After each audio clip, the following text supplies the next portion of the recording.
Oi, you know what time it is? You're tuned in listening to Dry That Aussie Metal Guy. Make sure to hit that like and subscribe button so you don't miss any of his content when it drops. And remember, stay brutal, you mad dogs. Roof.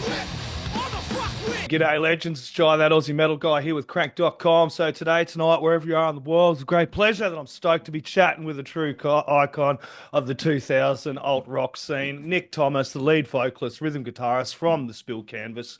These guys, of course, are heading down under for a massive Australian tour with the Juliana Theory, and they're also celebrating 20 years of their groundbreaking album, One Fell Swoop. Give me a chance to dive back into this album. It is a record that helped define a generation and is still resonating with fans 2 decades later, hence the tour. Nick, thank you so much for joining me, mate. Thank you. Thank you so much for having me. It's an Uh, absolute honor.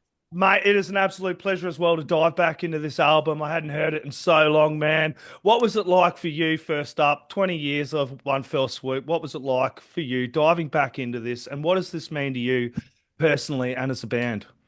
Yeah, absolutely. It means so much. I mean, to dive back in, to get 2 days out of an album, let alone 2 decades of a career from this is just mind blowing. It truly is. It's an absolute. I mean, I feel so very fortunate. I know so many incredible artists and other bands that just don't get this opportunity that just deserve it. So I know we're very fortunate to get to be here celebrating 20 years of this and to come there no less. I've never been, so I'm very excited.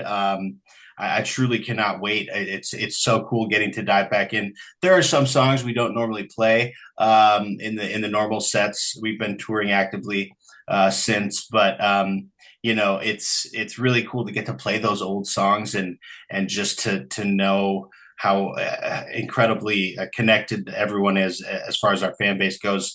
They've spent 20 years, making a life with this record. So incredibly honored to get to do this with them. Oh yeah, it still hits just as hard diving back into this. Take us back to the early 2000s. What was it like writing and recording this album at that point in your career? Oh man, writing and recording this record, it was so incredibly amazing. I had written most of the songs. We were just kids, honestly, but we wrote most of them. We wrote a couple in the studio, finished a few up in the studio, but we got to go work with the incomparable Ed Rose at Black Lodge Studios, where it was basically a business venture between him and some of the Get Up Kids, which is one of my favorite bands. I grew up listening to them, and it was incredible to get to be within that atmosphere. It was my first real exposure to a recording studio, like an official building that is built to be a recording studio. And that is just, I'll never forget it. I mean, it's so many incredible memories and just honestly learning. I'll never forget I was cutting vocals to the first song that we started. We started vocals on the record to a song called Break a Leg that I just was like, I don't know how to I mean, I was growing up, and as many that sing might know, men's voices mature later in life, as opposed to a female voice. And so I was still kind of finding my voice. And I remember with the cans on, I was trying to sing, and I was like, is this even good? Like, what are we doing here? Like, is this like a big mistake? And is this horrible? And everyone, was super kind, and Ed Rose was amazing. He was like, absolutely not. Like, this is amazing. Like, don't doubt yourself. And it was just my first real taste of what I ended up doing and have been doing for the last 20 plus years of my life. So I'll always remember that moment. And just, we were 20 years old. So Yep. we would go down and get into this bar that Ed Rose was a partner on it at this bar in town in the nowhere land of Kansas, and he would sneak us in, and because we're 20 years old and we're still not able to drink there, but it was so fun. It was an incredible experience. I think it shows in the album too, and I couldn't be prouder. Yeah, I suppose at times like that, I know being a 20-year-old myself, you just Yeah, go through these moments. It's not till later on in life that you kind of look back and you have these moments of introspection and you realize how absolutely. important those moments were. And for you guys, it was kind of like a turning point in your career as well, that kind of seen you go on Mhm. the trajectory that you kind of did go on. And those tracks and those songs, they have so much emotional weight and storytelling. What's it like being Yeah, able to revisit those tracks like Polygraph right now? I had that crank into yeah, and I'm like, dude, yeah, what a track, yeah. man. Yeah, it's cool because it's like specifically lyrically. I mean, musically, I'm always wanting to evolve and push and become, or try to write something that we've never tried before. And I'd like to try to cover a wide tapestry, a wide net of genres as best we can. But as far as lyrically, like I remember when I sing songs like Polygraph right now, it's very like when I sing it today, I don't even recall. That's one I don't recall who that is even about really, because it's like so long ago, and obviously as a you're young and you're full of like hormones and very jealous about things Yep. and you're all of that kind of stuff, and it was just it's very interesting to listen back to it, but then like for that song specifically, when we hit when it first opens, it's just guitar and vocal, and that's my one of my favorite parts of the set because I sing like the first like half of the first line, and then I can back away from the mic, and hopefully everyone knows by that point what song it is, and they can sing it back to us, and it's so cool. But yeah, the composition or I guess the content rather of the lyrics is just so it's different, because Yep. it's not. I don't relate to it anymore today, being a fully different person for sure after 20 years, but not, it's not like it isn't me. It is those are the roots of the man I've come to be and everything in a lot of ways. But there's a lot more piss and vinegar, I think, in those like upset songs, the growly kind of mad, angry songs versus today where it's being angry is a chore. So I've opted for the more relaxed. I'm very passionate about things, but not as much angry anymore. Yeah, I know. I've looked back at some scribblings I did back when I was Yeah, like 19 and 20, and I'm like, man, what an angry young yeah, fellow he was. yeah. So upset. I know. But that's it. That's what's it's it. Without that, though, we aren't here, and that's the best part. Is I very much honor those moments and Yep. those lyrics and those times. It means everything.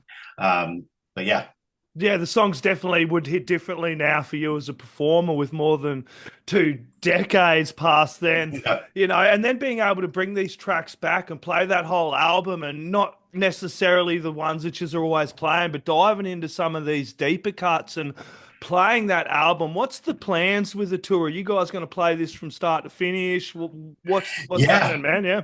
yeah. I think we will be doing it just front to back.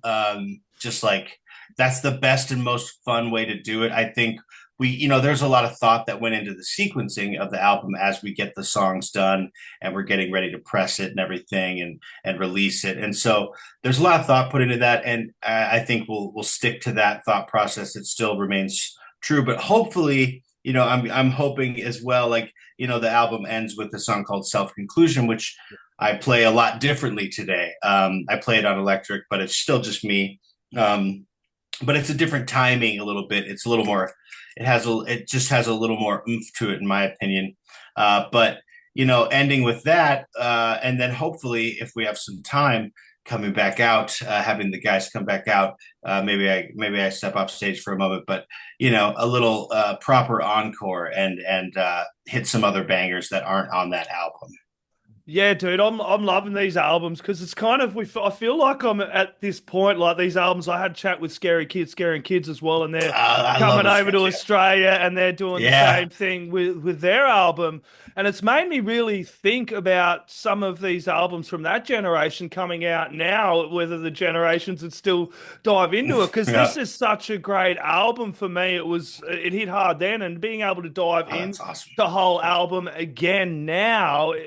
It's Yeah, such a joy for me diving into albums, but I I feel love that. sometimes this generation forgets how good it is. See, if an album like this come Oh out yeah, now, would people listen to the whole thing or just grab I the don't know. singles off it? You know what I mean?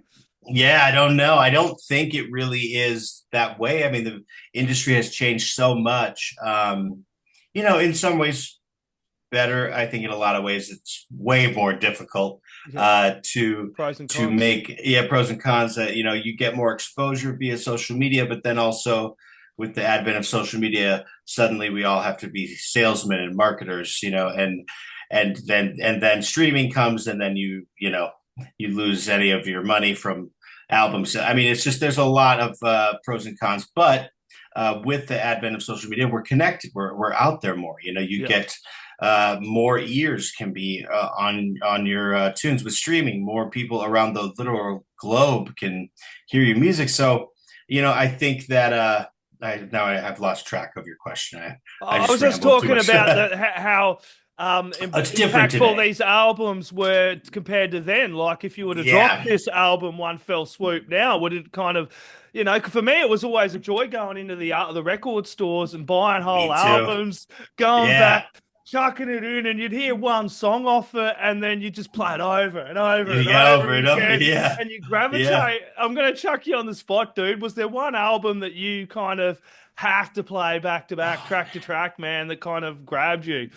Yeah, there was I was just yes, I would say so.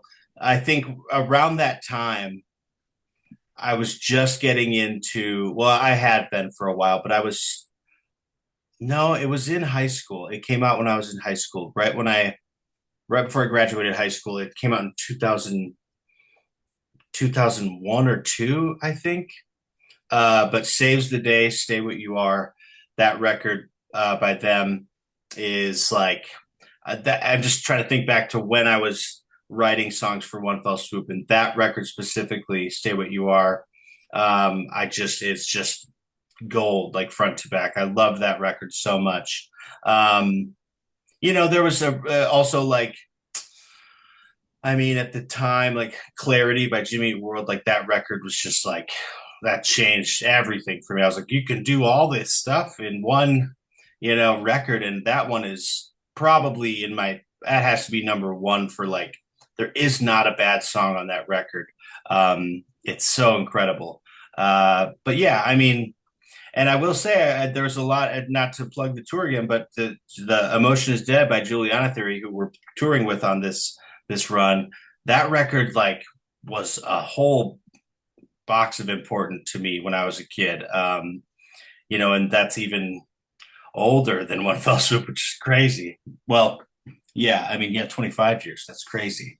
Exactly. How did Um, this tour come about though with the Juliana Theory? well, we had Brett and Josh do an acoustic open for Juliana Theory, acoustic opening for us on one of our tours, maybe 4 years ago or so. Okay. And just, I mean, that was amazing in and of itself because I am such a fan, and so I got to, you know, I became friends with those guys, and they're incredible. And so we've always kind of wanted to do, some international stuff, but I think that it's really good to do it within this capsule of like the time capsule with the anniversary thing, because being as we don't have a market over there, I know we have listeners and fans over there. I know that in Australia, but just not knowing how many tickets we could sell, it's just a little added oomph to say, well, we're going to play this record front to back and we're celebrating 20 years. So it's another little selling point to get fans out to come see us. So, and Juliana Theory, of course. Yeah, and you did mention this first time in Australia. Yeah. Yeah. How you believe it? So many So, bloody years and haven't been over here. I You know. must I be mean, super excited. What are you looking forward to getting to do down under? honestly, like I was just talking about this. Because of the limited time we have there, Boom, there's not, boom. it's just boom, boom, boom, right to the, so I'm hoping like Someone when to we throw a get to koala at you. yeah, like a koala and like, a kangaroo and everything. And I'm hoping we just have enough time to like wander about here and there before sound check or after sound check and stuff. And I just want to be in it and be amongst it. Obviously, not looking forward to the plane ride. I've been I told know. this is I've done it, hell. dude. I've done it, man. It's long and we're ahead. I remember when I went over to the US last year and we're kind of ahead in time. So Yeah, it was like a 30 bloody odd hour day or something bloody weird. yeah, I was yeah, like in the twilight zone. It's like yeah, somebody just put me to bed right now. yeah. I'm not looking forward to that, but I think it will be far exceedingly worth it. So I'm very excited. Melbourne, Yeah. Sydney, and Brisbane are absolutely Yep. amazing cities. You guys have always had a heartfelt connection with your fan base. How's it feel like seeing these guys back then and then coming into this younger generation as well and having that Yeah. turnover of fans? Yeah, it's so incredible. Like obviously the goal for us is to make new fans. Yep. I've never like stopped doing that. And what the craziest part is now today when we tour, we will have family a couple, and they both met at a Spill Canvas show and then they're married and now they have kids and their kids are 7-10 years old and they're bringing their kids and the whole family is decked out in Spill Canvas merch and swag and stuff, and it's just like that's an incredible thing to see. But also like I very much enjoy when a show goer comes to see the opening band or whoever and they're like, I've never heard of you guys or I have heard of you guys. One of my favorite things to hear though, honestly, is I've never heard of you guys, but you guys were amazing. Like still today, that's the goal, and that's so amazing to hear. The connection is everything. Yeah, and a whole lot of bloody fans here in Australia can have that connection with you guys when you get over here with the Juliana Theory. Massive thanks to Yes. you, Nick Thomas, for hanging out and chatting today about that album, Thank you. One Fell Swoop. Everybody, do not miss this tour. You are teaming up with, of course, the Juliana Theory for this special run of Australian shows in July. Friday, 18th, Melbourne at Max Watts. Saturday, 19th, Sydney at the Manning Bar. 20th of July, Brisbane at the Triffid. Everybody grab your tickets from the Phoenix AU. Do you have any last word shout outs, thank yous, or anything else you'd like to add in, mate? Just want to send some big love to our Australian fans, and we will see you in July. Damn straight, everybody grab some Spill Canvas, chuck it in the stereos, crank it really bloody loud. Cheers, mate. Hell yeah. Thank you so much. Oi, you're tuned in to Jai That Aussie Metal Guy, so make sure to hit that like and subscribe button so you don't miss any of his sick content. And remember, stay brutal, you legend.